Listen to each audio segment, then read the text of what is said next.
Back again. Yeah, same subject again, I guess, sort of, right? I know it's, well, it always is the same subject, but it's always trying to get to the subject, I suppose, is the subject. The argument, it's again, Gratex has made a video, and again, calling me whatever, a whiner and a complainer or some other kind of crap. As if I'm ragging on life just to make people miserable, and there's no other purpose. It's my strategy, my ambition, to just be, to complain, to draw attention to myself. You should fix my life somehow. I've given you lots of suggestions how to fix my life. Yeah. I mean, it's just so idiotic. Again, the argument is, the title of the book is Better Never to Have Been.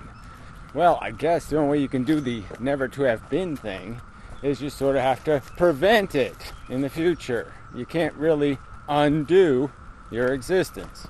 So yes, if you think existence is less than worthwhile, and then you'll have no choice but to try to prevent somebody else being crushed. You, as the crushee, you're out of luck. That's just the way it is. We can't undo the Holocaust. We can't undo any of the horrid, awful messes of history. Can't undo smallpox, can't undo polio, can't undo all the suffering, all the misery.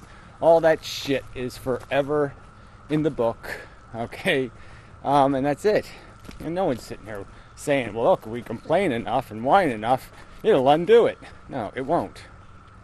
The whole ambition, the whole objective, as pointed out, is to create energy, thought, that will project itself, into the mind of man, give him some pause, give him some moment to reflect once in a while, and say, whoa, maybe we ought to slow this thing down because, gee, there's a lot of bodies on the side of the road.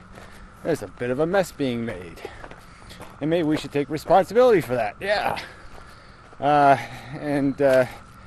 This is, and he's just turning it into some sort of, look, I'm trying to make people happy. Well, fine. I'm just saying, as long as you're not going to make them happy in the circumstance where they're not going to take responsibility for their happiness. Happy but recklessly stupid. Well, that doesn't sound like a good combination. No. Recklessly irresponsible anyway. Wow, am I really going deaf? Not good. Anyway, and I got some sort of migraine syndrome. Not good either. With $50 pills to treat it with. That's really bad. But anyway, we'll see what happens. Anyway. Jeez. Might be time for my retirement soon. Anyway. I used to make jokes about Barbados. All the animals I knew were all in Barbados waiting. A big party in Barbados. That was my word for the hereafter. Barbados. It's time for Barbados. Anyway. This conversation, as if we're sitting here doing psychology. I'm not a psychologist. Well, I could be, but I could certainly. Whatever. That's not the point. Point is, I'm not trying to do psychology. I'm trying to do fucking philosophy, you retard. Now, you want to do psychology online? Well, that's okay. It's your prerogative.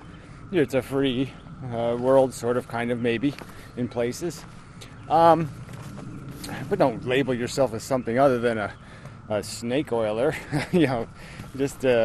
Somebody putting people on their meds of nihilism and Nietzscheism.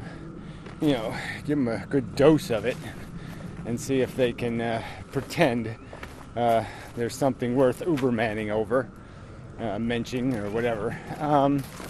Just really annoying. Which reminds me, Ludite brought up the stupid Nietzsche again, as if I haven't read. I read Beyond Good and Evil twice, and Piro's reading it to me for a third time. So fuck you. The rest of it I haven't read all the rest of the books, but I've read chunks of all of them. So fuck you. But regardless, you want to keep pretending the guy had some sort of brilliant philosophy? Well, go ahead and pretend. It was a crude, stupid back to nature crap. I can't figure out what life is about. Apparently it's just about winning. So yeah, be a winner. Wow, that's brilliant. Yeah, gee, how thought-provoking is that? Oh, that's right, not at all thought-provoking. It sounds like absolute rubbish. Shit, like you can win. You can win as an individual. Especially if you make lots of, if you destroy lots of people in the process. You know, demonstrate to them how they're inferior to your con-ness. All the better. You'll make them stronger in the process. By beating the crap out of them, you'll make them stronger. I mean, this is just Ayn Rand retarded. And you people want to celebrate it, that's your problem. I mean, I'm not going to catch that disease. Anyway, Nietzsche's less of a god than God. Yeah. You know, if I'm going to resort to silliness, I'll go back to, I'll go find, some sort of variant on the thou shalt. Anyway,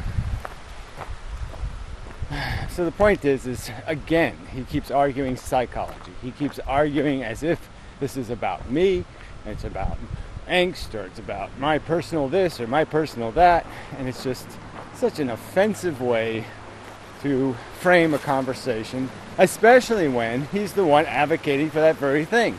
The subjectivist saying, oh, I have all this life experience and I know how to be happy being a mess, and so here's the recipe. Here's how to be a reckless asshole. Here's how to be a slob. Here's how to be a jackass who will go for it in some preposterously stupid way and end up dead, or almost dead for a long period of time. Almost dead for a long period of time. So take his advice and see where it goes. But I guess the other thing I want to just emphasize again is that comfortable people don't change the world. Uncomfortable people do. You have to be irritated by something or you're not going to fix it.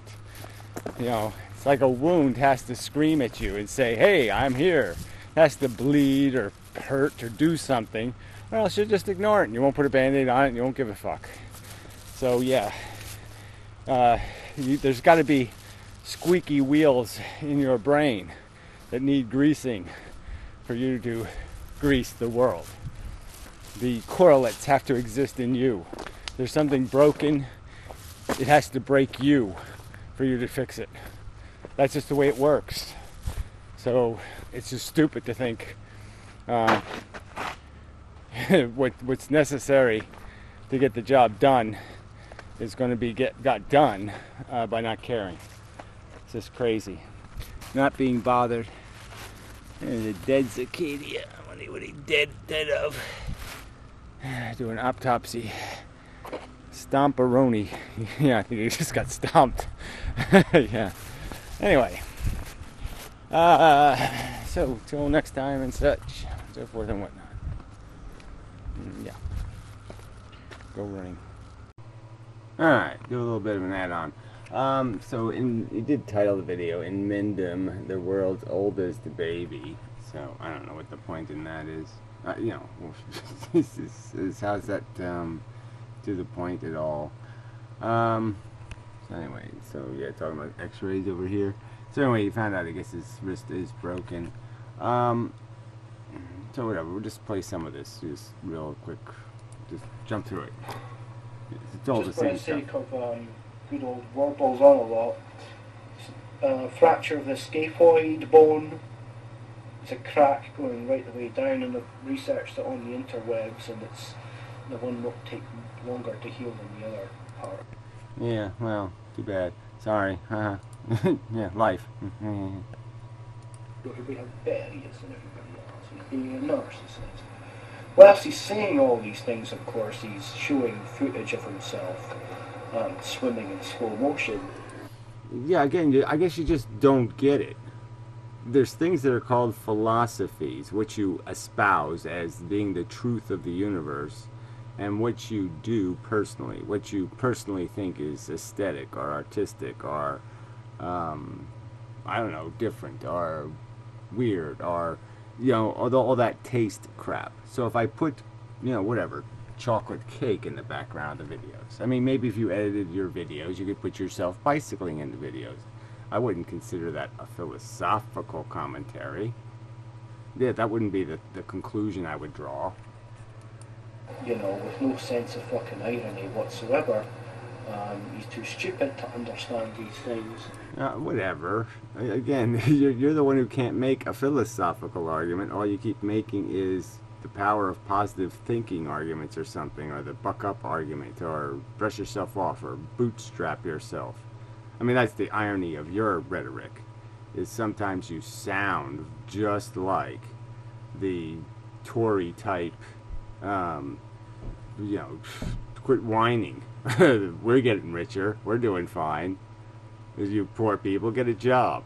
I mean, you're sounding just like that, in the sense that you're saying if somebody's not capable of the gratex of being born, kind of a loser, and making the most of it, becoming a drunk and flabby, that somehow they've dropped the ball, that somehow they're not getting how the game is played.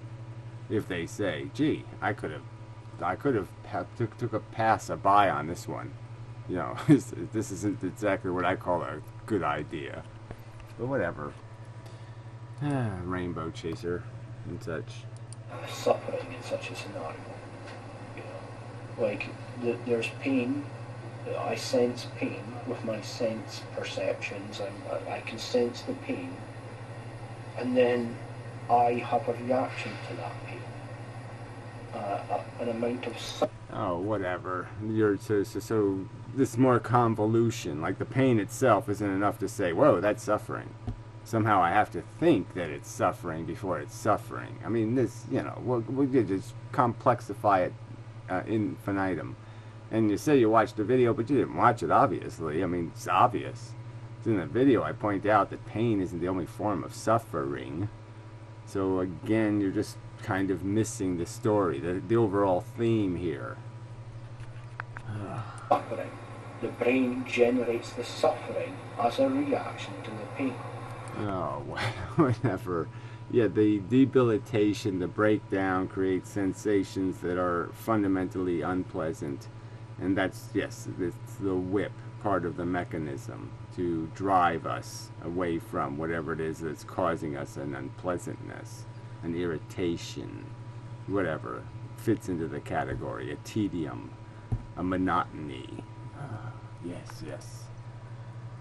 Inevitable. There's no point crying over spilt milk. No point crying over spilt milk. Well, that's the whole, I've used that as even a metaphor. That's all humans can do, is spill some kind of milk and then complain about it or do something about it. And the point is they leave more milk spilt than they clean up. And even if they didn't leave more than they clean up, they leave is the point. The net product is there is fucking milk on everything. It's all over the fucking goddamn place, and it's gone bad, and it's sour, and it's putrefied. And that's what the human race creates, is putrefaction as its net accomplishment. Gee, you're not too bright. That kind of a flabby brain. Dramatic benefit behind saying suffering sucks and life sucks.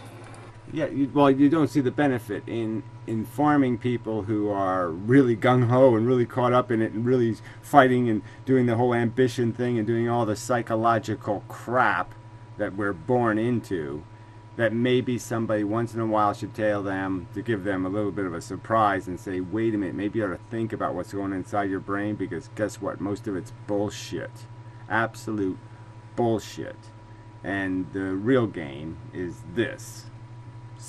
Rancid, putrefied fucking milk. There's nothing positive to be gained out of that, or what I would, Right. Again, so this argument, I don't know, I made it 100 times. what's to be gained out of it is motivation to fix it. If you don't sit there and put the problem in front of you, it will just end up somewhere over there, in a bag, and I won't touch it for 10 years. That's what happens to problems. You just put them in a bag somewhere and they just go away. If you don't sit there and let them bother you, stay in front of you, stay in your conscious awareness. Ugh, gee, you'd be a real great. No wonder, you wonder why your country has failed. Inhibiting one's mental and emotional growth as a human being. And me, I want to live in a world where, we're able to ask questions why, but also, understand that the answers are within us, that we should be knowing ourselves, and in being introspective enough, or to have a relative amount of introspection in which you can delve into your reactions to sense perceptions such as pain. Yeah, whatever. Again, the alternative side to that is, again, you're just doing this optimism-pessimism thing. I think you're preposterously optimistic. You're looking into yourself to see, oh, well, maybe I'm being too overreactive to negative, but maybe you ought to take a look at the things that are driving you, the ambitions, the compulsions, and say, ooh, those things sure aren't made of much either, are they? Ooh, this ego thing, that's about all the game is, and the other stuff is just this biological crap. Gosh, not much there. And you can understand, wow, I've suffered more out of less pain and suffered less out of more pain in my life. Why is that? What's the main contributing factor? My state of mind at the time that the pain occurred. So surely, if I can say, well, what was that state of mind? How did I get into that state of mind? How can I better get into? Yeah, well, whatever. That doesn't even apply to some circumstances anyway. Like I said, I mean, if you get a bad backache or something, it really isn't going to matter when you get it, because it's going to suck. I mean, certainly it's going to disable your life in more significant ways or cost you more money. But I mean, just the misery of it is going to be substantial no matter what your frame of mind is. Generate a response that will be more beneficial than the bog standard default crying like a little baby. So again, anybody who advocates for something is just crying like a little baby. So go, Tory, go. Just call them all a little bunch of lazy, wimpy pussies. Okay, the poor. Go get a job. Build yourself up. You're a useless cunt. I mean, it's just such a tacky, flabby, weak-minded individual to resort to that, right? Again, why can't I then? And then to complain, that I would sit there and pick on some kind of failing of yours, you drunk. I mean, it's just such a hypocrisy to complain when you have plenty of things that I can grotesquely pervert into a philosophy. I could just say you're an escapist, okay, with your drinking. That's all you're doing. You're talking about how you have the keys to the car, and it's made out of plastic. I mean, it's made out of alcohol. You can't drive worth shit without being drunk. So, crutch all over the crutch brain. You're a crutch brain. And hence I'm trying to elaborate on what I do or try to do in these scenarios. Wow, and who would care? I mean, really, is somebody supposed to have the misimpression that you have a great life? That they'd want to be Gratex? Oh man, I wish I could be like Gratex. Yeah, sorry. I don't know I was supposed to be buying something you're selling because you're an example of it. Because, yeah, I wouldn't be buying that. And again, this has absolutely nothing to do with the philosophical conversation. So what's the point? The question being asked isn't how can I be like Gratex? The question being asked is what's the nature of life? And is it something reckless, ignorant, people who barely can function themselves should be imposing on something else? Should they be playing God when they have no license, no qualifications, just no authority whatsoever? They're just decided they're going to drive the God ship. They're going to be captain of the Valdez. Yeah. No. Come on. Bullshit on you. This psychobabble has nothing to do with the subject. I think something, in my opinion, which is net positive, helpful, rather than being something that just helps people to wallow in victimhood. Well, whatever. That's not the point of it. So, and again, like I said, if you don't wallow in your irritation by a problem, the problem will not get solved. It won't be a problem anymore. It's the nature of problems. You have to make the problem out there your problem, or it won't get resolved. So, yours is the strategy of certain failure. You want to be a really bad soldier? Yes, stay home and go to bed. Avoid the problem. Yeah. Gee, what a way to lose. Bravo. So yeah, enough said. But yeah, fuck you. Fuck you and this whiner baby bullshit. Flabby fat ass.